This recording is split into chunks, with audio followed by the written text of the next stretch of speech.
L'électricité, c'est extrêmement important, mais je vais changer de décor pour parler des mines et ce sera l'occasion d'accueillir mes confrères Mohamed Gueye du Quotidien et Malick Ndao de Sud Quotidien. Je demanderai aussi au public comme la CNES, mais aussi nos chers étudiants, s'ils ont des questions à poser, ils auront à le faire dans le secteur des mines. Et nous allons commencer par un reportage.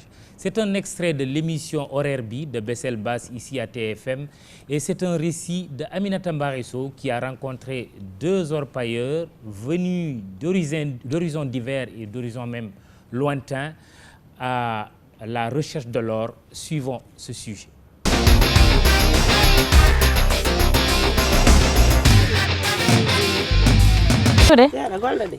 Salimata Diallo arrive de loin, très loin, à la recherche d'une vie plus dorée. Cette aventurière a quitté sa Guinée natale pour atterrir à Bantanko, un village aurifère situé dans la région de Kédougou. Moi, je vivais avec mes parents en Guinée.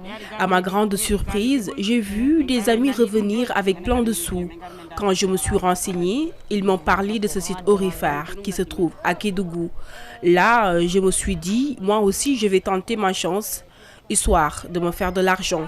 Comme Salimata, cet homme a lui aussi tenté l'aventure. Haousoufili Kamara est venu s'installer dans ce djoura avec une de ses épouses. Mais après 5 mois passés sur le site, les réalités se présentent autrement pour cet aventurier originaire de Tambacounda.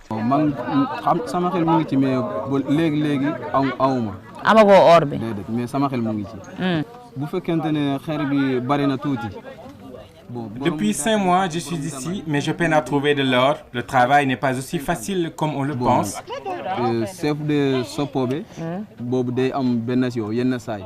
Je partage le boulot avec d'autres et au finish, on se partage les tas de pierres qu'on a extraits du sous-sol. Et c'est très dur, on n'y trouve rien.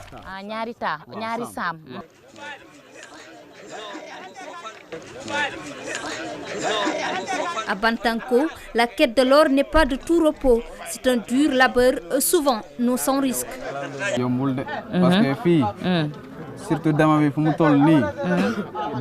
C'est un dur quotidien que nous menons dans ces sites aurifères. Nous sommes exposés avec le matériel que nous utilisons. En plus, nous risquons notre vie en plongeant dans ces trous. C'est vraiment pénible.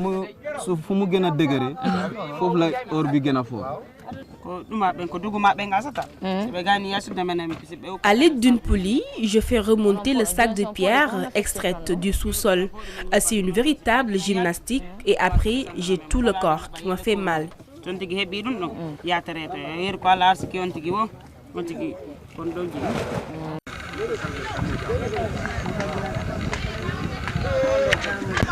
Après 4 mois de fouilles et de tri, Salimata n'a pu récolter que 2 grammes d'or qu'elle a revendu à 20 000 francs le gramme. Un business qui pousse aujourd'hui des milliers d'orpailleurs venus de l'intérieur du Sénégal et de la sous-région à envahir ces djouras ou sites aurifères dans la région de Kédougou.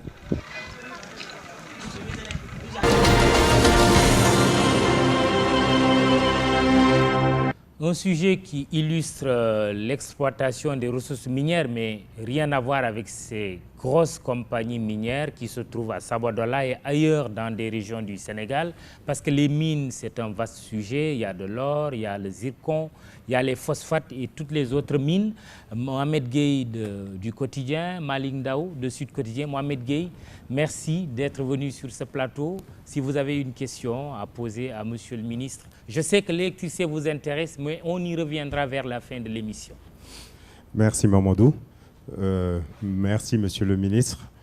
Si vous permettez que je revienne un peu sur une étude que vous aviez commanditée dans votre département concernant un peu les retombées des entreprises minières au Sénégal. Vous aviez démontré que, en fait, quasiment en 10 ans, le Sénégal n'a pas récolté plus de 410 millions de francs CFA.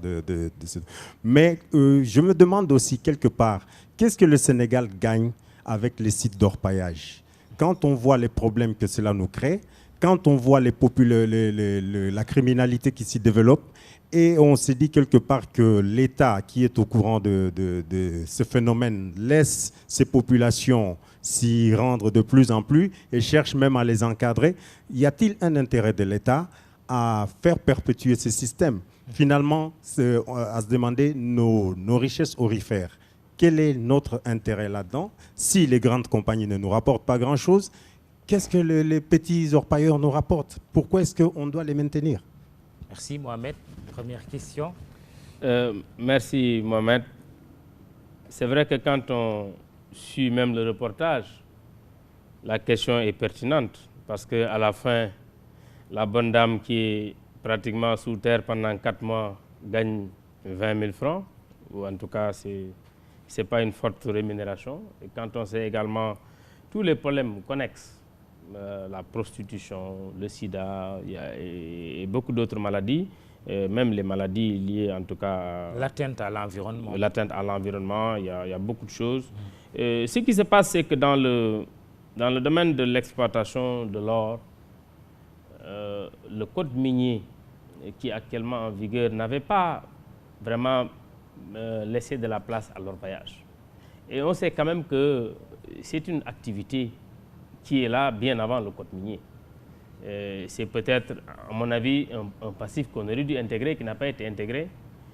Et vous savez, avec cette forte ruée des populations vers cette zone, des populations de la sous-région, je n'aime pas personnellement parler du terme étranger, parce que pour l'essentiel, c'est des ressortissants de la CEDEAO. Mais je dis, aujourd'hui, c'est des populations qui exercent une activité non encore réglementée. Je viens d'ailleurs, suite aux instructions qu'on a reçues du Monsieur le Président de la République sur la réglementation de l'orpaillage, de signer l'arrêté pour réglementer l'activité d'orpaillage.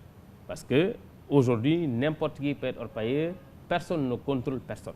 C'est quelque chose qui est révolu. Vous savez, suite aux incidents qu'il y a eu quand même à faire quelques morts, oui. Le gouverneur avait sorti un arrêté et des Maliens, entre Burkinabé et des Maliens. Il y a eu beaucoup de morts et on a arrêté en tout cas au niveau du site de Diabougou l'exploitation. Et les populations sont là-bas. Aujourd'hui, commencent même à poser des problèmes parce qu'elles ne connaissent pas théoriquement aucune autre activité. Donc, nous allons réglementer cette activité. Nous avons signé l'arrêté pour organiser l'activité d'orpaillage. Maintenant, au moins, nous pourrons identifier qui est orpailleur. Mais un autre problème qui se pose, c'est qu'en fait, ils ne font pas l'orpaillage traditionnel. Quand on parle d'orpaillage traditionnel, généralement, c'est peut-être des choses qu'on ramasse pratiquement à même le sol. Mais votre reporter a été là-bas. C'est vrai qu'elle a beaucoup plus montré une dame qui était déjà chez elle, mais il fallait les montrer dans les tranchées, dans les trous, 15, 20, 30, 40 mètres de profondeur. Notre caméraman a eu peur de descendre. Voilà, avec des explosifs. Ouais. Ce n'est pas ça, l'orpaillage. Donc aujourd'hui, et même ça également, ils le font en ne respectant pas, parce qu'on n'a pas, n'importe qui ne peut pas aujourd'hui utiliser un explosif au Sénégal. Il faut une autorisation. Et je n'ai jamais reçu de demande d'autorisation de donner un explosif pour des orpailleurs. Mais donc, il y a un volet extrêmement important posé par Mohamed Gueye. Qu'est-ce qui gagne l'État du Sénégal? Vous avez commandité une étude qui dit qu'on a perdu entre 2005 et 2012 plus de 400 milliards de francs CFA du fait d'exonération fiscale. Oui, ça c'est le code minier. Vous savez également, c'est en 2003 que le code minier a été voté. Avec cette promulgation, l'objectif était d'attirer les investisseurs. C'est vrai qu'il y a certains qui s'y sont engouffrés. La réalité, au finish, quand on a fait l'évaluation, nous avons abandonné l'équivalent de 400 milliards. D'ailleurs, principalement, ces 400 milliards, c'est à 4 entreprises. Parce que c'est les grosses entreprises qui sont dans le domaine des mines. Lesquelles? C'est la Socosim, c'est les Ciments du Sahel, c'est les ICS. C'est les 3 plus grands également. C'est ce qu'on a actuellement dans le pays, principalement. Accessoirement, c'est Dangote. Et quelques petites entreprises, je considère, en tout cas dans ce domaine. On les a attirés avec un code, je dirais, attractif. En retour, on a dit, effectivement, dans l'évaluation, on n'a pas eu grand-chose. Parce qu'il y a peut-être beaucoup d'avantages qu'on a laissés. C'est vrai, il y a peut-être quelque chose, je ne dirais pas grand-chose, il y a quand même des emplois, il y a peut-être... mais en tout cas, en retour, on n'a pas eu ce qu'on attendait. C'est ça la réalité, c'est pourquoi on est en train de changer le code minier. Et la procédure a déjà démarré. On a déjà fait un atelier. J'ai également signé l'arrêté pour la composition donc, de la commission qui doit faire la révision du code minier pour, selon l'adapter aux orientations que le président de la République nous a données pour que le code soit attractif. Délai? Bon, on pense que d'ici la fin de l'année, déjà, ils pourront nous produire quelque chose. Parce que quand même, vous savez également, ce n'est pas des choses faciles. Parce que déjà, les entreprises avec qui nous avons signé des conventions. On ne peut pas unilatéralement se lever et changer des conventions. C'est des entreprises qui ont des budgets des fois supérieurs à notre budget. Mais aussi qui vous attaquent. Vous allez payer beaucoup d'argent à Kumba Ressources. Oui, ArcelorMittal aussi, le dossier est pendant devant la justice. C'est pourquoi je dis, c'est des contrats. On est obligé, si on change certaines dispositions qui les concernent, de négocier. Ça n'a pas été facile. Vous savez, je prends un cas très simple. Quand on a changé en 2012 la contribution spéciale, et ça nous a amené beaucoup de problèmes. On était obligé de prendre entreprise par entreprise pour négocier. C'est récemment, lors du déplacement du président de la République au niveau du Canada, au niveau des États-Unis, qu'on a trouvé un accord avec Teranga, qu'on doit d'ailleurs signer le 29 mai. Malick Ndao, quand même, après Mohamed Gueye. Malick Ndao, oui. Le Sud Quotidien, merci. Merci Mamadou. Bonjour Monsieur le Ministre. Je resterai dans ce secteur-là pour souligner un peu son importance déjà, parce que ça m'inspire une question liée directement à l'actualité, pour parler de volonté politique. C'est vrai, le code minier est en cours de révision aujourd'hui, avec l'atelier que Monsieur le Ministre a rappelé tout à l'heure. Mais moi je m'étonne, pour un pays nouvellement nommé pays producteur d'or comme le Sénégal, qui a exprimer sa volonté vraiment de développer ce secteur-là qui est le bienvenu dans le cadre de la diversification de nos ressources, notamment exportables, etc. Mais quand on parle de l'actualité, actuellement il se déroule à Sydney la 6e conférence mondiale de l'ITA. L'ITA, c'est l'initiative pour la transparence dans les industries extractives. On parlait tout à l'heure de perte de 400 milliards de francs CFA au niveau de l'État, etc., etc. Aujourd'hui, la tendance mondiale, et pour redescendre à une échelle africaine, le Mali, le Burkina Faso, qui sont des pays producteurs d'or, comme le Sénégal, ont complètement adhéré à l'ITA, justement, pour aller dans le cadre de la transparence. Mais on s'étonne que le Sénégal ne soit même pas présent actuellement au niveau de cette conférence mondiale où se prennent certaines décisions. Alors moi, ça m'interpelle, je me demande où est la volonté politique justement par rapport à ça. Parce que les populations, l'État a besoin de transparence, la transparence des revenus.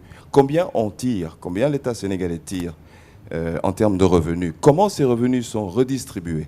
Il me semble qu'aujourd'hui, où les populations se disent l'or, on est assis sur de l'or, on est assis sur des richesses, ce sont les populations les plus pauvres. Ce qui fait que la répartition, à mon avis, a une certaine importance. Donc il y a une question de transparence et de gouvernance, mais je ne sens pas personnellement la volonté politique à ce niveau-là. Je vous remercie. Bon, le fait d'adhérer à l'ITA ne règle pas le problème des mines. Hein. Sinon, les pays que vous avez cités ont aujourd'hui les mêmes problèmes que nous. À la limite, ce n'est même pas pire. Ils ne sont pas forcément, en tout cas, à meilleure fortune. Mais pour répondre à cette interpellation, je dois vous dire que le gouvernement du Sénégal a saisi, et ça c'est à l'avènement du président Macky Sall, l'ITA pour son adhésion. Le processus est très avancé. Il ne reste que dans le processus d'ailleurs qu'on a démarré le 19 juillet 2012, la nomination d'un haut responsable qui est chargé de la mise en œuvre. Et cette personne a été choisie et en début juin, il n'y a que ça qui reste dans la procédure pour l'adhésion du Sénégal. Et en début juin, cette nomination sera faite par M. le Président de la République. Parce qu'on a déjà choisi, mais sinon toute la procédure a été faite et ça n'a démarré qu'en juillet 2012. Donc on pensera qu'au mois de juin, tout sera fini. Il dit le Sénégal est pauvre de sa richesse quand on parle des ressources minières? Mais ça, il le dit après nous. Nous avons fait plus que dire, on l'a constaté par des documents, et c'est ce que nous sommes en train de changer. Oui, qu'est-ce que vous faites concrètement? Une question, par exemple, ArcelorMittal qui devait exploiter le fer de Falémé n'a rien fait. Aujourd'hui, l'affaire est pendante devant la justice. C'est une question qui complète celle de Malick Ndao. Mais justement, au-delà du constat, qu'est-ce qui est fait concrètement? Non, vous prenez ce cas très simple. Qu'est-ce qui s'est passé dans l'affaire ArcelorMittal? Nous avions un contrat avec Kumba, une société sud-africaine, pour l'exploitation des minerais de fer de la Falémé. Ce contrat n'est pas arrivé à terme. Est-ce que Kumba a fait ce qu'il devait faire? Je ne pense pas. Mais en tout état de cause, l'État du Sénégal a rompu, dit-on de manière unilatérale, ce contrat. Kumba a été en justice et Kumba a gagné. L'État du Sénégal a été condamné à payer plus de 120 millions de dollars. À peu près combien CFA? On n'est pas des Américains. 60 milliards à peu près. Bon, d'accord. Non, oui. Quelque chose comme ça. Voilà. Alors, quand ce problème est arrivé, parce que l'État du Sénégal avait rompu ce contrat au profit de Mittal, ArcelorMittal. Mais à l'arrivée également, celui pour qui on avait abandonné la fiancée n'a rien fait. C'est ça la réalité. Juste avant que le président Macky Sall n'arrive au pouvoir, c'est l'ancien régime qui avait en tout cas fait ces 2 forfaits, a été en justice. On entend aujourd'hui le tribunal le délibérer. Vous êtes confiant? Très confiant de toute façon. Arcelor va être condamné? Je pense bien. Je pense. Et qu'est-ce qui va se passer après? Ils reviennent pour exploiter ou vous opterez pour quelqu'un d'autre? Non, ça dépend du verdict. Ouais. Ça dépend du verdict. Tout ce que je sais, c'est que présentement, nous avons quand même des sociétés qui ont exprimé le désir de prendre la Falémé. Mais nous avons voulu, avant de nous prononcer, d'attendre que le verdict soit prononcé. Nous pensons l'avoir au plus tard, la fin du mois de juin. Mohamed Gueye, après retour à Malick Ndao. Mohamed.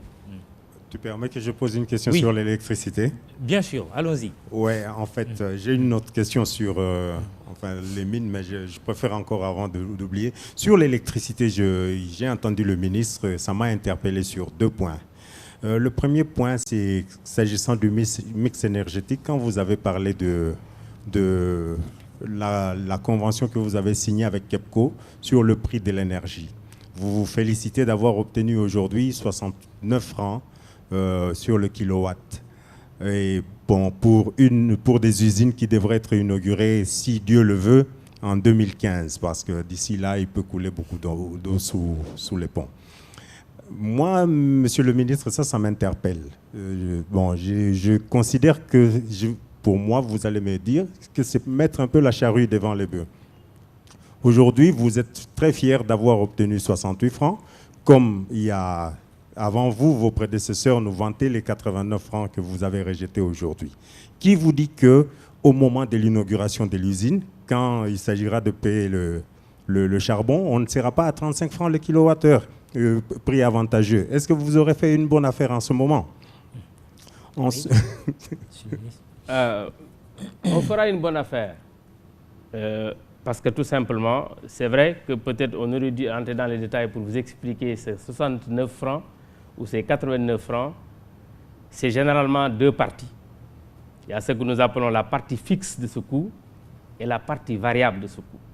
C'est la somme de ces 2 qui fait les 69 francs. Donc la partie fixe n'est pas censée changer, peut-être d'ici 2 ans, d'ici 3 ans, mais la partie variable peut changer et elle changera avec le prix. Donc si nous sommes à 35, ça veut dire que nous aurons également bénéficié de ça. C'est clair, en langage de journaliste. Mais sur le dossier électricité, avant de revenir sur les mines, vous avez parlé tout à l'heure des Américains. La presse a eu en tout cas évoqué cette affaire en disant que c'est une histoire encore de gré à gré. Mais on se souvient que Sénélec, le gouvernement du Sénégal, avait aussi signé une convention avec EDF. Qu'est-ce que vous allez faire des Français? Les chasser pour amener les Américains? Non, les Français sont toujours là. Les contrats pour lesquels ils étaient en train de travailler sont toujours en cours. Et qu'est-ce qu'ils font? Ça vaut vraiment le coup? Oui, ça se passe bien. Mais les Français étaient impliqués dans comment dire, les extensions au niveau donc de Kahone, Cap des Biches. Ça se passe bien, on n'a pas de problème avec les Français. Ce n'est pas un problème de nationalité. Nous cherchons des investisseurs. J'ai dit tout à l'heure qu'ils soient sénégalais, français ou anglais. S'ils nous proposent quelque chose qui est dans notre mix énergétique, nous sommes preneurs. Vous dites gouvernement de rupture, de bonne gouvernance, mais tout cela doit quand même faire l'objet d'appels d'offres pour que les choses soient transparentes. Vous savez, l'appel d'offres ne veut pas forcément dire que c'est transparent. L'appel d'offres ne veut pas forcément dire que c'est transparent. Du point de vue du principe. Il faut que peut-être certaines personnes cessent de s'ériger en donneurs de leçons. Personne n'est plus patriote que nous. Il ne faut pas penser que les gens sont plus patriotes que nous. On sait très bien également ce pourquoi nous sommes. Il faut vous retourner que vous n'êtes pas plus patriote. Oui, mais généralement c'est ça. C'est plutôt ce message. Il ne faut pas que les gens pensent qu'avec l'appel d'offres, on est forcément plus transparent. Il y a eu des appels d'offres qui ont abouti à des prix beaucoup plus costauds. On négocie. Je vous donne un cas très simple. Aujourd'hui, nous avons demandé à des entreprises de nous faire des propositions de prix sur le solaire, mais beaucoup d'entreprises nous ont proposé 110, 120, mais quand un entrepreneur vient me proposer 65 francs, est-ce que je vais, sur un contrat de 20 ans, je vais le refuser uniquement parce qu'il n'y a pas un appel d'offres? Quand il me propose 65 francs le kilowatt-heure, je cherche, parce que même la procédure de gré à gré, mais ce n'est pas une procédure interdite, c'est une procédure qui est également réglementée. Malick Ndao. Oui, merci Mamoudou. Je vais revenir sur l'électricité, Monsieur le Ministre. À un moment donné, on avait mis en place un comité de restructuration du secteur de l'électricité qui s'était réuni à plusieurs reprises, qui avait fait des recommandations. D'abord, je voudrais savoir est-ce que ce comité existe toujours, mais que je sache, c'est un comité qui n'a jamais produit un rapport de mission ou etc. En tout cas, je ne l'ai pas vu. Mais tout ce que je sais, c'est que parmi les recommandations, les grandes recommandations de ce comité, il était question justement de ce charbon.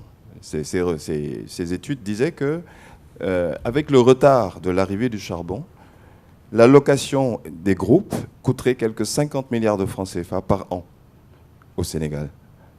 Et on nous parle aujourd'hui de l'arrivée du charbon dans 3 ans. Ça veut dire que, est-ce que d'abord, on est toujours dans cette tendance de location des groupes qui nous coûte cher? Et qu'est-ce qu'on va faire pour justement renverser la tendance par rapport à ça? La location de groupe n'est pas quelque chose de spécifique au Sénégal. Vous savez, dans l'aspect production, vous avez besoin de produire des kilowattheures.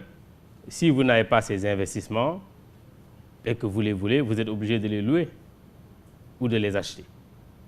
Si vous avez un programme d'investissement, vous pouvez louer le temps que vos investissements soient là pour acheter. Ce qui est important, c'est peut-être de louer en tout cas ce qu'on peut supporter, parce que c'est tout ça qui est important. Nous avions loué 150 MW, mais c'était relativement lourd. Aujourd'hui, quand nous avons des centrales au fioul qui reviennent dans le parc, nous louons moins. En tout cas, l'objectif, ce n'est même pas de louer. Mais si on avait la possibilité aujourd'hui de louer du gaz, comme pratiquement ce qu'on est en train de faire à Sococim en quantité suffisante, on allait le faire. Louer, ce n'est pas forcément mauvais. Ça dépend seulement de ce qu'on loue. Aujourd'hui, nous avons 14 MW qui nous viennent de Sococim, mais c'est des investissements que la Sénélec n'a pas eu à faire. On nous vend l'électricité qui est produite là-bas. Ce n'est pas une propriété de Sénélec, c'est à peu près comme une location.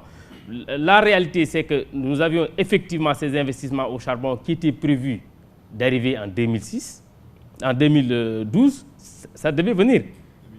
Ouais, voilà, donc ce n'est pas là pour peut-être plusieurs raisons, parce que quand même également, c'est des investissements lourds, hein, avec différents avantages, différentes négociations.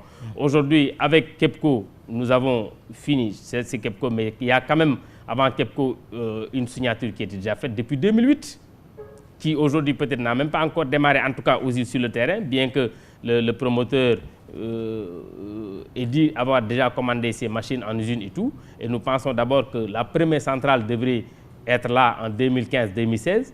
La centrale de KEPCO, c'est elle qui est prévue pour venir en 2017, celle que nous venons de signer. Très bien. Alors, on va prendre 5 vraiment dernières minutes. Vous, monsieur Momar Ndao, mais aussi un étudiant quand même, hein, un étudiant pour terminer cette émission. Moi, je reviens juste pour avoir une réponse précise auprès de M. le ministre. Il vient de rappeler l'importance de la disposition de la raffinerie dans l'économie du pays. Mais aujourd'hui, comme l'a dit le secrétaire général du syndicat national du travail du pétrole et gaz, SNTPGS, M. Abdourahmane Sissoko, la raffinerie est confrontée à un problème de trésorerie qui se résume à deux niveaux. C'est d'abord l'encours Sénélec. Les administrateurs de la SAR ont plafonné les encours de la Sénélec à un montant bien déterminé de 27 milliards. Aujourd'hui, ce montant est autour de 30 milliards échus. Sans y ajouter l'encours qui est de 62 milliards. Aujourd'hui, il y a aussi les pertes sur le gaz butane que l'État a validé et accepté de rembourser de 2007 à 2011 et qui s'élève à 9 milliards 900 millions. Aujourd'hui, il y a un butanier qui est au large de la raffinerie Ambao qui n'a pas encore déchargé. C'est toujours lié à ces difficultés de trésorerie. Il n'y a pas un problème financier, mais c'est un problème de disponibilité d'argent. Une centaine de milliards, pour être précis. Voilà, donc aujourd'hui, le problème, c'est la Sénélec qui nous aide quand même à ce que la Sénélec nous paye d'abord notre argent, à ce que c'est l'État qui a validé les pertes de 2007 à 2011 quand même, que l'argent rentre dans les caisses de la raffinerie pour nous permettre de souffler pour le bonheur de la population du Sénégal. Très bien. Merci. On prend une question de Momar Ndao et une dernière d'un étudiant. Le monsieur le ministre répond. Momar Ndao. Merci beaucoup, Mamadou. Monsieur le ministre, bonjour. Vous n'avez pas répondu à la question sur le comité de restructuration, s'il ça continue ou pas. Je voulais juste vous le rappeler. Alors, moi, je vais plutôt parler des mines. Bon, bien sûr, vous avez répondu par rapport à la question sur le choix du solaire, parce que vous avez 69 francs aujourd'hui et sur 20 ans. Maintenant, est-ce que ces 69 francs peuvent être garantis avec une corrélation par rapport aux différentes évolutions? Parce que si aujourd'hui vous avez 69, peut-être qu'avec l'évolution technologique, les prix vont baisser. Est-ce que vous avez pris en considération une corrélation qui permettrait d'avoir les prix plus bas, ou est-ce que c'est 20 ans linéaire? Bon, maintenant, sur les mines. Oui. Alors, nous avons vu qu'en Afrique, tous les pays qui sont déstabilisés le sont parce qu'ils recèlent des ressources minières. Est-ce que sur le plan géopolitique anticipatif, est-ce que l'État du Sénégal est conscient de cela pour anticiper, parce que le développement des petits orpailleurs, machin, etc., on ne sait pas ce que cela va faire demain, c'est une bombe à retardement. L'autre élément, c'est par rapport à la... j'avais suggéré qu'il y ait un comptoir. Parce qu'aujourd'hui, si vous avez un métal précieux, une pierre précieuse, vous n'avez pas quelque part où vous pouvez aller qui est supervisé par le ministère pour que l'on puisse vous certifier, en tout cas, la qualité donc, de la pierre ou du métal. Est-ce que vous avez avancé sur cela ou est-ce que c'est déjà terminé? Le dernier élément, c'est par rapport aux maladies qui sont liées, en tout cas, à l'orpaillage. Parce qu'il y a des maladies sexuellement transmissibles, il y a les maladies liées à l'activité. Et tout cela, qu'est-ce que l'État du Sénégal a prévu pour anticiper sur les difficultés? Merci, Momar. Un étudiant de l'ENSUD veut prendre la parole. Merci. Oui, une petite question pour vous. Bonsoir tout le monde. Bon, je me nomme Mor Sokhna Diop. Je suis étudiant en 5e année à l'École supérieure polytechnique de Dakar, au département génie électrique. Donc, ma question sera surtout axée sur l'aspect énergétique, sur l'aspect électricité surtout. Oui. Bon, d'après l'inventaire de toutes les interventions, on note que la situation macroéconomique et sociale met en évidence un certain nombre de défis à relever. À plus forte raison, le déficit énergétique, et qu'on doit forcément combler ce gap pour qu'il y ait une attractivité de l'économie sénégalaise aux investissements privés. Oui. Maintenant, on sait que on sait pertinemment que le pétrole est la source, ou bien disons la cause mère des problèmes que nous rencontrons aujourd'hui. D'où la justification parmi tant d'autres de faire une ruée vers les énergies renouvelables, en particulier le solaire, parce que le Sénégal est ensoleillé. Et au mois d'avril, on peut dire qu'on a 7 kWh par jour, par mètre carré par jour, et on n'exploite pas ce potentiel solaire-là. Et le problème du solaire, c'est le problème de stockage. Je vais venir à une question. C'est le problème de stockage qui est à hauteur de 35 à 40% du coût d'investissement. Donc pourquoi l'État tarde à statuer sur la possibilité d'interconnexion au réseau de la Sénélec pour soulager les promoteurs qui voudraient, par exemple, s'investir dans ce domaine. Merci, cher étudiant. Vous commencez à répondre à cette question et puis aux autres, Momar Ndao et aussi les pétroliers. Merci, c'est Mor Diop. Oui. C'est vrai que, bon, je pense qu'on l'a rappelé tantôt, hein, on a trouvé beaucoup de problèmes. Nous sommes en train de mettre en place des solutions. Dans la production, je pense que j'ai suffisamment expliqué vers le mix énergétique d'ici à l'horizon 2017 pour avoir peut-être beaucoup de production. On a listé l'ensemble des programmes qui sont déjà approuvés. Au moment où je parle, ça fait pratiquement un mois parce qu'on a donné, d'ici mi-juin, Sénélec aura pratiquement fini de négocier, en tout cas, tout ce qui est contrat d'achat d'énergie pour la production. Le solaire. Dans le domaine oui, le solaire fait partie également de ces choses parce que nous avons, au moment où je parle, il n'y a pas de 1 kWh produit dans le réseau interconnecté de la Sénélec. Nous avons déjà agréé beaucoup de projets. La Sénélec est en train de discuter. Nous avons déjà prévu une centrale à Tamba, une centrale à Ziguinchor, avec objectif les premiers kWh disponibles dès décembre. Parce qu'on voudrait bien en tout cas l'avoir, parce que tout le processus est déjà mis en place. Mais même mieux, dans le programme également que nous avons adapté, j'ai prévu de faire une centrale de 4 MW à l'Université de Dakar. Va coûter combien? Une centrale autonome qui va coûter, en tout cas en termes d'amortissement, moins cher que la facture que l'université ne paye pas malheureusement à la Sénélec.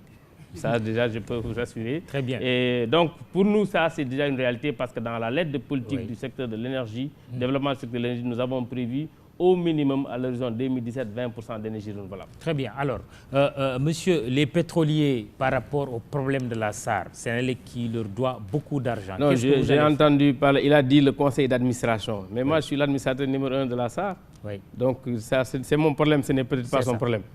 Ça va être réglé maintenant, ce problème de trésorerie? Mais vous savez, c'est un couteau à double tranchant. Au moment où ils vous parlent de ça, ils ont fait tellement de pression pour que la Sénélec signe son contrat. Signent leur contrat, parce que Sénélec, c'est 50% de leur chiffre d'affaires.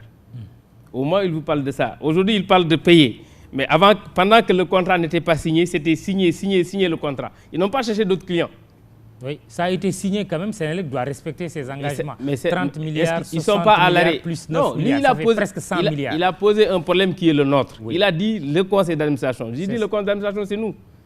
Et quelle est la solution aujourd'hui? De la SAR. Non, c'est-à-dire que c'est des problèmes ponctuels que Sénélec peut traverser, mais ça ne leur empêche pas aujourd'hui de connaître une exploitation. Il a parlé effectivement de problèmes sur lesquels l'État est en train de travailler. Je le rectifie quand même.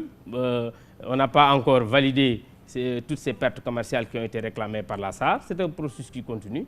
Quand sera validé, vous aurez le chèque comme également les autres, parce qu'il parle de pertes commerciales qui ont eu lieu entre 2007 et 2011.